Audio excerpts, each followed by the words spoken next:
It looks like it worked, Callie. I think I Okay, got it. great. Yes, Oh, it does there we show that go. you started it. Yeah, Perfect. Okay. Thank I got you. none of this. Excellent. Okay, great. So good morning, everybody. I am calling this meeting of the Public Safety Communications Task Force to order. It is 11:27 on July 10, 2024, and I'm Barbara Neal. As a reminder, the meeting is in fact being recorded, and that recording will be posted on the task force webpage following the meeting. So let's start with a roll call of task force members. Please acknowledge your presence when I call your name. Jen Morrison. I am here. Morning. Ron Kumitz. I am here as well. Morning. And Jim Mack. Here. Good morning. Okay. Also joining us today is Callie Audette as our administrative support. Our project management team, Rick and Dom from Televate. Hello. And our mission critical partner, Rance Duffy, is here as well. And then we have, making sure I didn't miss anyone, then we have some members of the public. I'll call your name, and if you'd like to introduce yourself and any affiliation you care to share, that'd be great. Senator Renner. Hi, everyone. Irene Renner. I serve on the Joint Information Technology Oversight Committee. Nice to see you. Kim Cheney. I'm Kim Cheney, former chair and what should I say, ceremonial survivor of the last effort of communications planning. Welcome. And Stephen Whitaker. Steve Whitaker, Montpelier. Also a participant in what was not the last effort that Kim refers to, but the last. Anyway, go ahead. Thank you, Stephen. And I do see that I missed someone, Phil Sisk from Mission Critical. Welcome. Good morning. Okay, so let's move on to approval of the agenda. The agenda was distributed to task force members by email. It's also available on our webpage. Do task force members have any changes to the agenda for today? Okay. Hearing nothing, we'll consider the agenda approved and move on to approval of the minutes from the June 19th meeting. That was regular meeting number 28. Are there any changes needed to these minutes? Not hearing anything. Is there a motion to approve the minutes from 6/19? I will make a motion to approve the minutes. Thank you, Ron. Seconded. Thank you, Jim. Any discussion? All in favor, please raise your hand or indicate by saying aye. Aye. Here, Jen. I see Ron Kumitz. My hand is up, as is Jim Mack. So the minutes from June 19th are approved, and we'll move on to public comment. Let's see. Senator Renner, would you like to offer any comments today? No, just here to listen. Thank you. Okay. Kim Cheney? I'm just curious whether there was any follow-up on the Central Vermont congressional funding plan. Make sure it's integrated with what you folks are doing. That I don't know an answer to that. Well, it was mentioned probably a month ago. I thought somebody would have followed up on that. The Radio Technology Shop is assisting communities that have approached us for assistance with congressionally directed spending requests for radio infrastructure.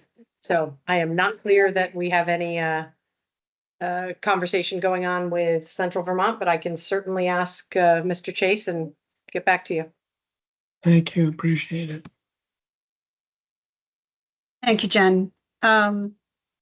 Okay, any public comment? Well, Kim, were you all done with your public comment? Yep, anxious to see what anybody can tell us what progress we're making. Okay, that'll be coming up a little bit later in the agenda. Stephen Whitaker, would you care to share any comments? I do. Steve Whitaker, Montpelier. I am concerned. I did get responses back from both the Department of Public Service and the Enhanced 911 Board that no records exist as far as mission critical partners pursuing the cell database access to conduct the propagation study of LTE coverage as required. And there's no reason that shouldn't have been started by now. There's a big policy issue as to whether or not it's going to take, governor's staff liaison to find that data needs to be made available for conducting that propagation study. This similar effort was done as part of a 10-year telecom plan at an yet unknown expense, but without the data of the accurate antenna locations, it's kind of useless. So I'm concerned that we are apparently dragging anchor and allowing politics to subvert this effort.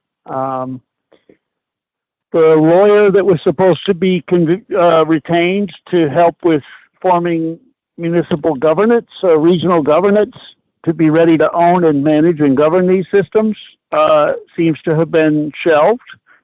And I just can't fathom why, if all the federal guidance says governance is prerequisite to this, why we're not making an effort to insist that our hired contractors be providing support in convening the governance. I'm concerned that the Windham County Sheriff's earmark, the not yet awarded Central Vermont earmark, fail to integrate with what the charge of this committee is, which includes LTE and LMR and of necessity governance. And to be missing the boat while these projects go off on their own track, I want to take issue with, as I did before you charged Televate with reviewing the congressionally directed spending for DPS. It's self-serving and it's dishonest to have Televate claim that the $9 million expenditure is foundational to regional dispatch when there is no regional dispatch plan nor yet completed inventory or resiliency design to lend any credence to that claim. It's more like paying a contractor to tell you what you want to hear, and you're paying a contractor who lied to us about FirstNet and lied to Central Vermont Public Safety Authority about completing an inventory of their system, and continues to claim that it's shovel ready when there is no failover engineering, there is no LTE integration, there is no analysis of trunk radio, which would be required to be consistent with what the Department of Public Safety claims to be pursuing. So this thing is getting almost dying of its own weight and neglect, and I think it's neglect of the task force members to hold the co-chairs accountable and to drive this thing rather than be driven by it. So I'm raising these alarm bells and will continue to, and I just hope that folks like Ron and Donjus and Paul can begin to exert the effort the obligation to steer this thing in the proper direction. But to have these other funded projects going off on their own direction and not be insisting that the $9 million be spent on demonstrably in support of regional dispatch, meaning towers, backhaul generators for co-location sites, and even LTE small cells, and or a pilot to prove out an integrated approach of LTE LMR integration is irresponsible at best. I'll leave it there. Thank you for your input, Stephen. We will move on now to project updates. So let me turn it over to Dom from Televate to get this conversation started. Thanks, Barb. And I would like to share my screen at this time so I can go through the status report.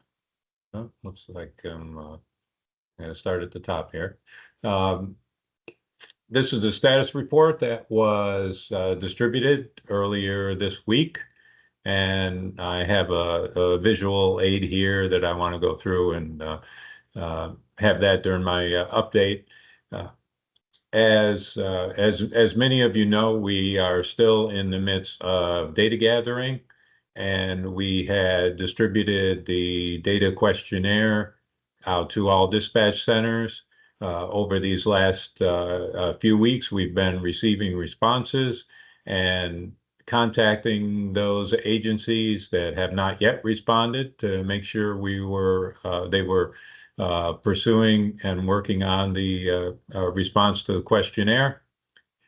We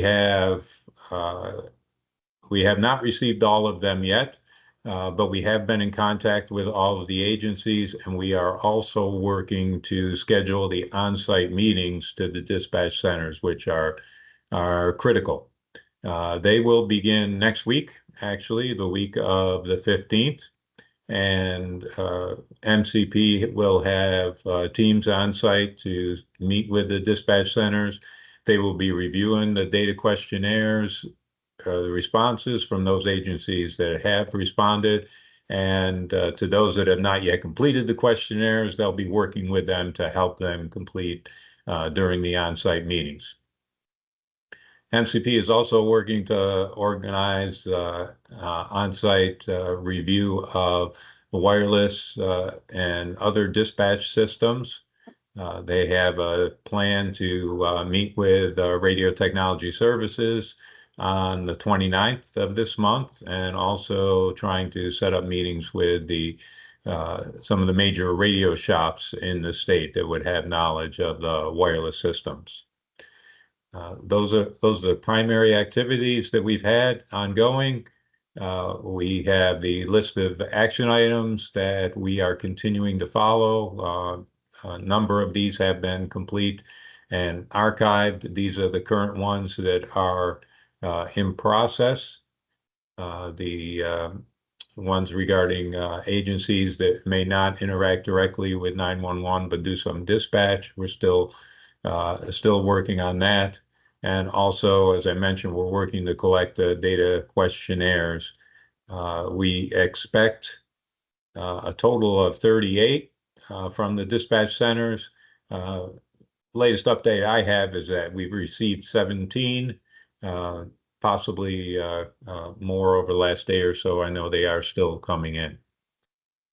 So we are a bit behind on the data questionnaires, and I do mark that as an issue. This is the risk item list that we have been following since the beginning of the project, highlighting the dispatch center information collection. As I mentioned, we have not received all of the questionnaires as planned by the end of June, but we feel we can deal with that. We're confident that we can mitigate that through our on-site meeting plan. And Mission Critical Partners is in the process of completing that on-site meeting schedule. As I mentioned, it will start next week. So we've taken that issue, or we've taken that risk that is materialized into an issue, and this is what we are following. We're identifying, taking actions by contacting all the dispatch centers to get their status on the questionnaire and assist them as best we can. There was some initial information that was captured when we did contact the dispatch centers, so that has given us information to help with scheduling the on-site meetings, and we anticipate getting the information that we need during the on-site meeting. We have also created a somewhat of a more visual schedule, if you will. Hopefully this is useful to the task force members to give everyone kind of a clear look as to where we stand.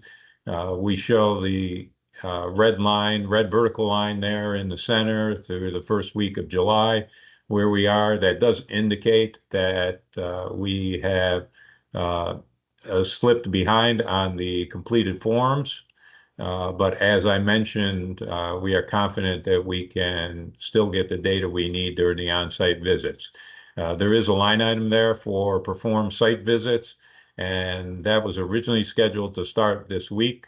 That has been moved to start next week, and that the overall schedule has changed there, even though it will be starting a week later than what was shown here. MCP still has their schedule to complete that within the mid-August timeframe. So that is an item we are watching, but not a major concern at this time. Also, I want to highlight here that we are still obviously in the data collection phase with the analysis, system inventory and assessment and analysis coming up. We will not have system design options, so we won't have any knowledge and recommendation in terms of some of the options for the types of systems moving forward until the November timeframe. So that is according to the schedule that has been in place since the beginning of the project. Those major deliverables are shown to the left in bold font. And also we have some data trackers on the bottom of the schedule here, which is showing the data collection questionnaires, showing the percent complete as of those that were received. This was as of Monday. It has been up. It has increased since then to nearly 50%. And we're also showing the site visits when they start. We'll be tracking those, and the workshops that will also occur after the site visits. So we'll try and show this at every status update to give you kind of a one-page look as to where we are and where we stand within the project and key items that we're tracking. Happy to answer any questions from task force members on the status. So I don't have a question so much as a comment that I find this report very helpful. It reminds me of, when you're looking at a map, sometimes you'll see the line or the arrow that says you are here, and it just gives you sort of some context around the work that we've already done and the work that we've already done and the work that needs to be done. So I appreciate this. And I'd also comment that on the questionnaire completion, I'm really hopeful that when the on-site visits are happening, we do get more of a response, obviously. And I know that's the goal. And that's Absolutely. That risk, it has been a concern even as this legislative language was being developed, about whether and how and to what extent. I'm speaking, please. Like I'm saying, the recording has stopped, so you may need to correct that before you continue the meeting. I'm going to continue speaking. Yeah, the recording is still taking place. Thank you, Callie. So at any rate,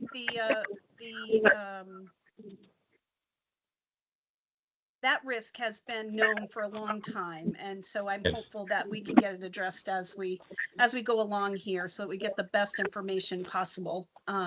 Any other comments or questions from task force members for Dom?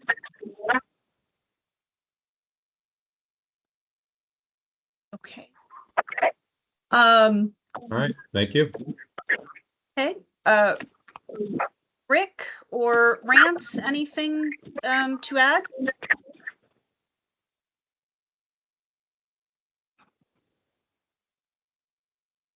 France, you want to go? Oh yeah, I was Yeah. gonna jump in. I have to say Dom took most of the thunder because he pretty much reiterated where we're at, which is fine. Dom and I keep in constant contact, and he knows what's going on on our part of it as well. Just to reiterate, we are going to be on next week. I'll be visiting your fine state next week. I'm first up on one of the teams that's going out. We're going to start doing some of the on-site. Is right. We do have the questionnaires. We're not quite where we want them, but I'd like to reiterate, we kind of anticipated this because it was a long questionnaire.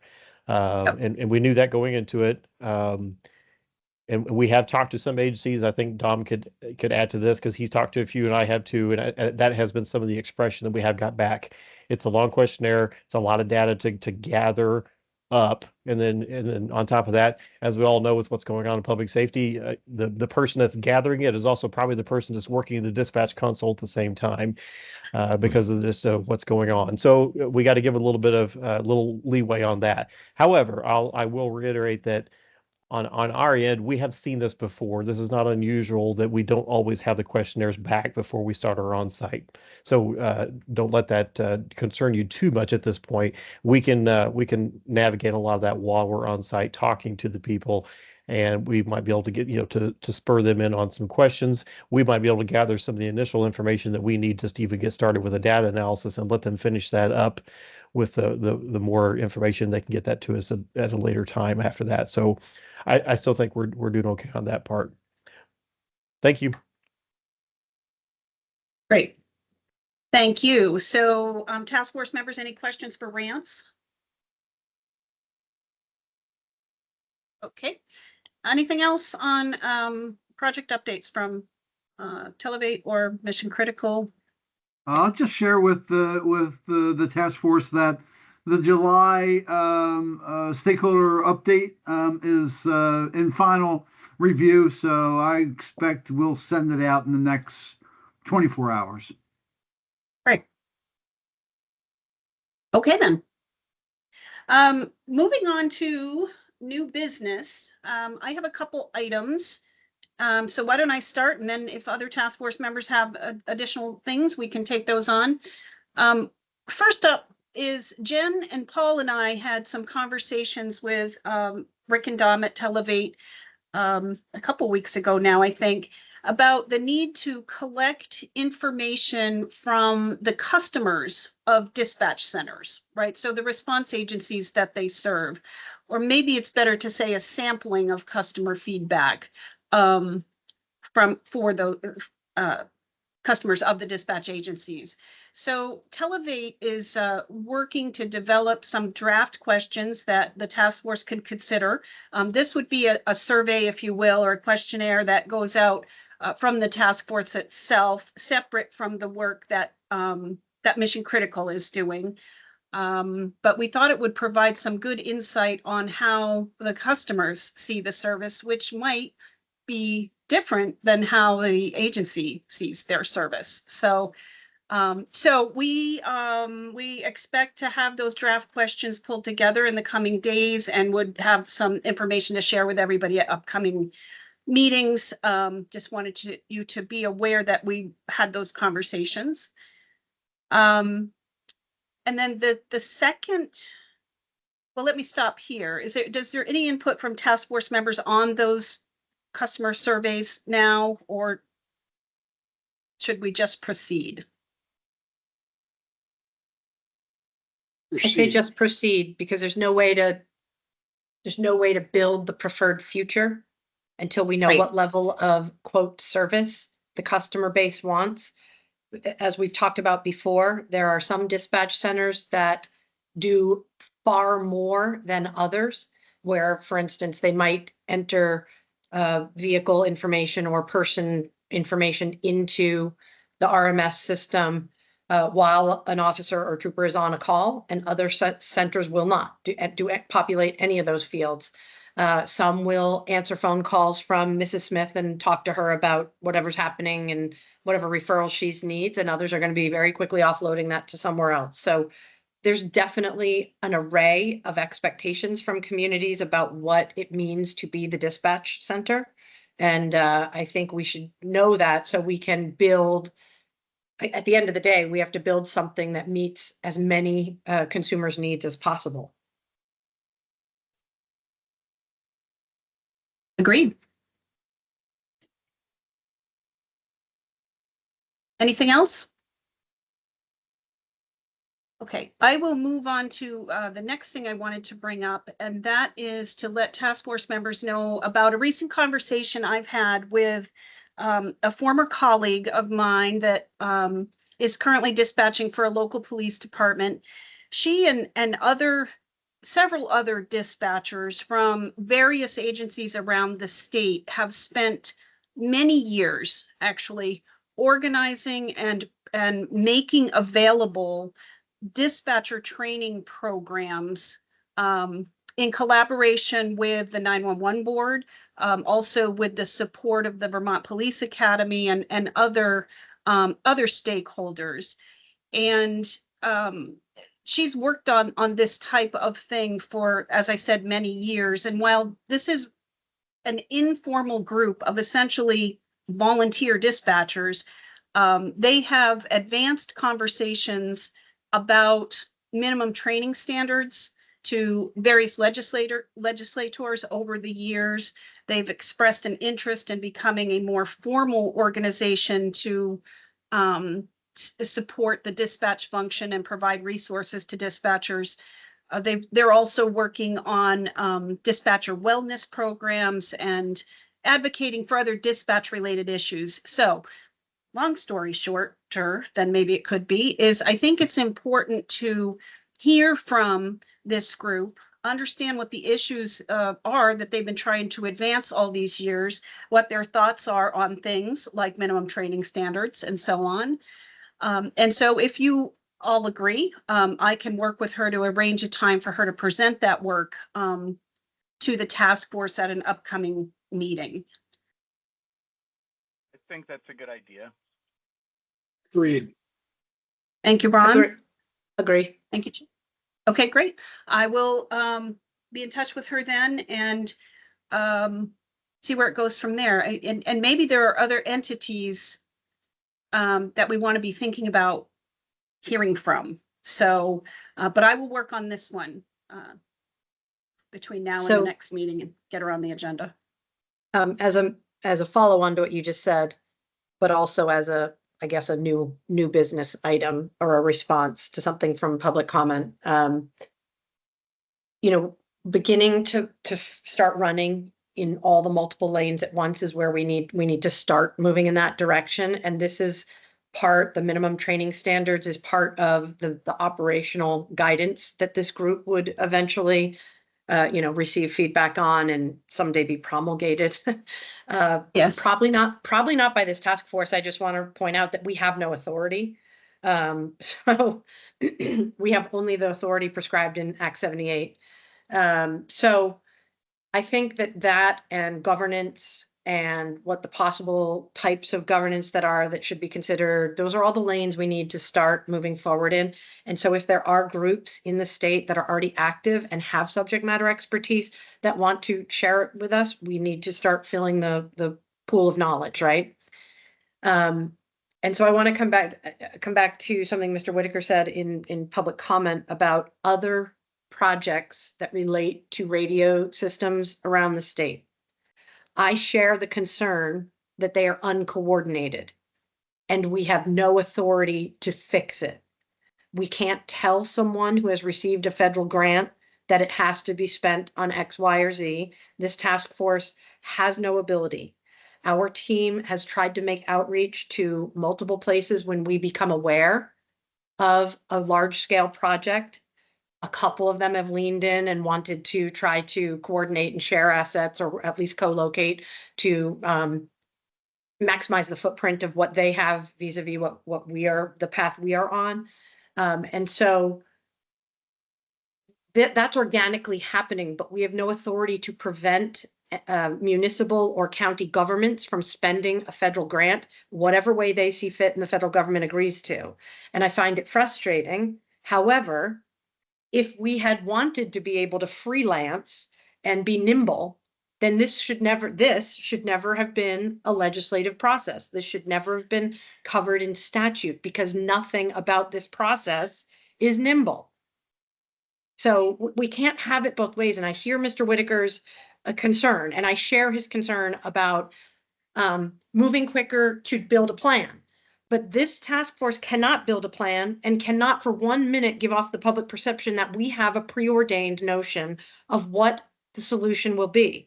We will be fraudulent and we will not be honoring the process if we move too quickly towards a solution before all the work laid out in Act 78 is actually done, presented to the public, feedback received, etc. So I hear him, I get it, I share a lot of the frustrations, but there isn't a shortcut here because we got locked into a statutory framework. So that's my response, that I share his concern.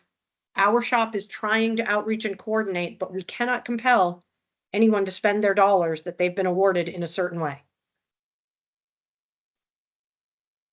Thank you. Yes, I agree. I'm concerned too about the lack of coordination, and certainly appreciate the efforts that DPS is making to keep the conversations going with these entities. But it's the landscape that we're in. Agreed.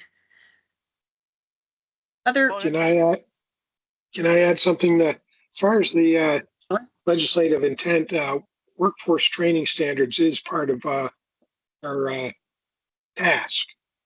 Yep. It is in there. Agreed. Yes. So just Ron, to did add, you have something?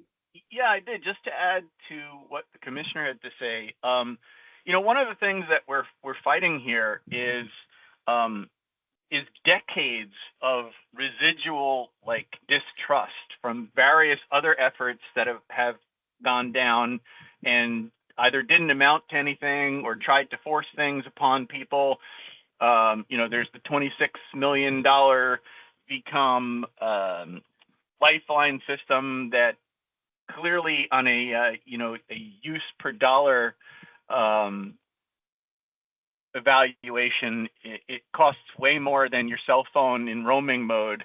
It was a ridiculous boondoggle. So I think that the information gathering and the outreach part of this are critical to figuring out how to funnel all of these efforts in one direction. And they don't necessarily have to be projects that we directly fund or undertake, but building the confidence and the trust so that people are willing to coordinate their projects with our intentions and where we're going is a critical part of this project.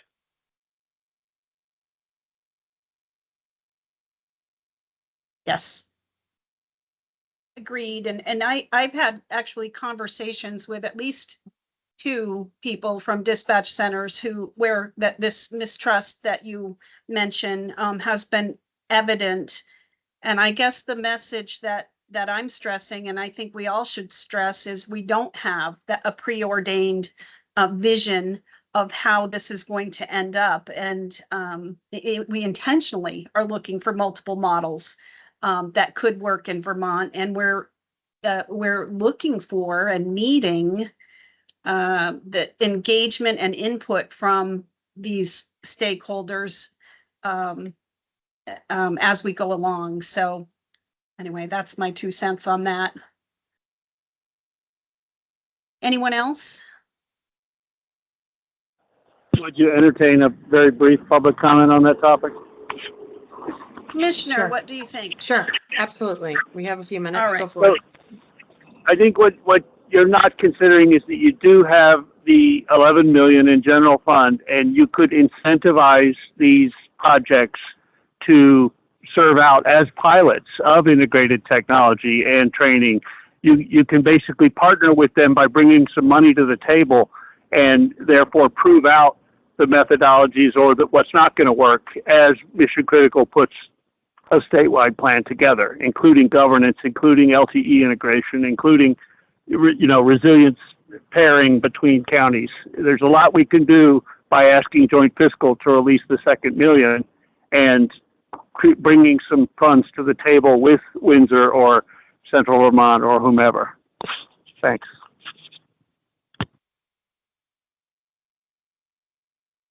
Anything else before we move on?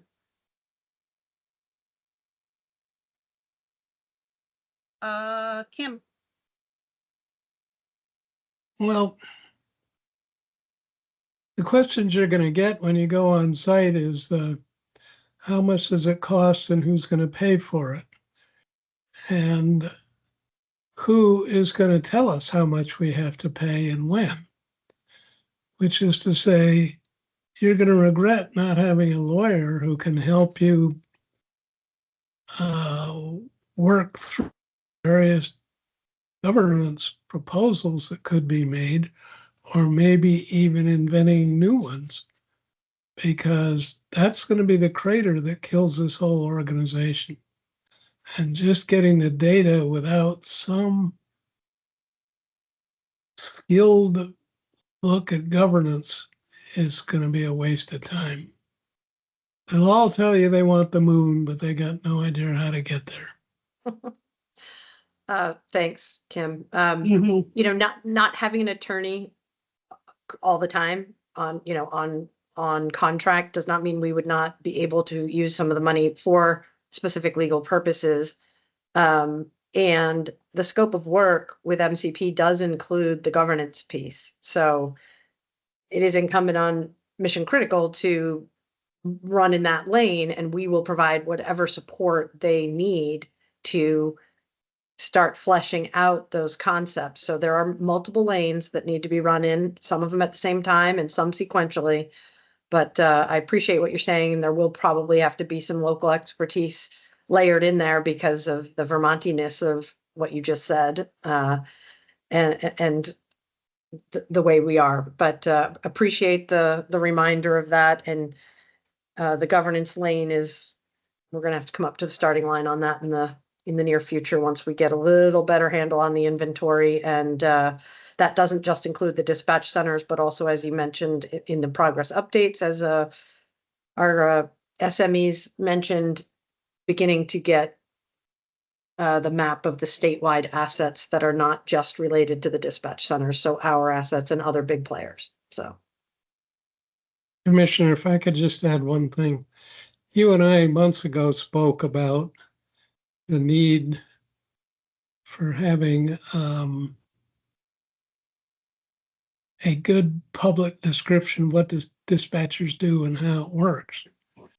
I was thinking of a skilled journalist who could let the general public see, hey, this is what really goes on, the craziness of a busy dispatch center, the problems with lack of equipment, but it needs to be presented in a way like a bad movie so that people can see, hey, there's a problem here.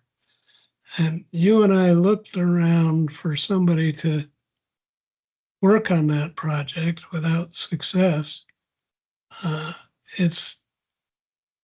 can't tell you how impressed I was sitting in the legislature now 2 years ago, and they had no idea what the hell we were talking about, 90% of them.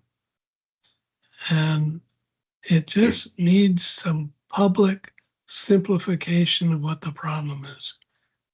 you know, I don't disagree, but I'll also remind you that the very excellent meeting we had with your storyboard friend, that happened when we were on a totally different path. That happened before Act 78 came along and public safety was trying to articulate the severity of the problem that we were trying to fix by going in that different direction that is not now the course we're on. So again, I'll come back to the fact that when we're freelancing, we get to freelance, but we're no longer freelancing. We are in a lane that has been prescribed by the legislature, and we have to honor that process. And so that's not to say, Kim, that we can't better articulate the problem statement that we're trying to address through the work of this task force. I think there's some real merit in what you just said. And also trying to get the experience of what is happening in dispatch centers out there so that we are actually making the experience of the employees better, but most importantly, the service to first responders and the public better at the end of this, not making it more complicated, not making it, more hectic or whatever. So I appreciate what you're saying, and we should incorporate that into our thoughts as we carry forward.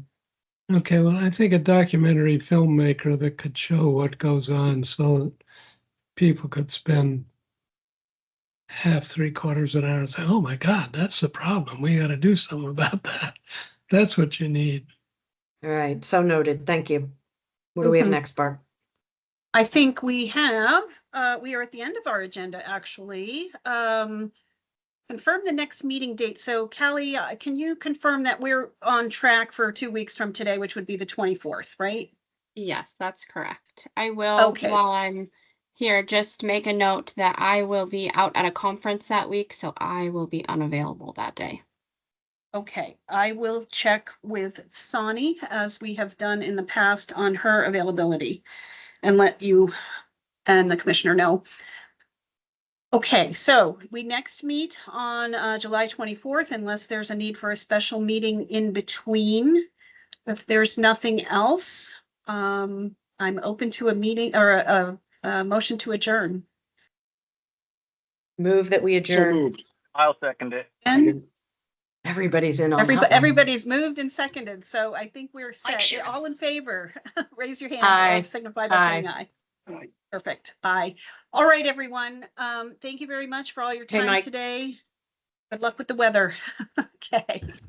Bye, everyone. All right. Bye-bye. Thank you, everyone. Have a great day. Yeah.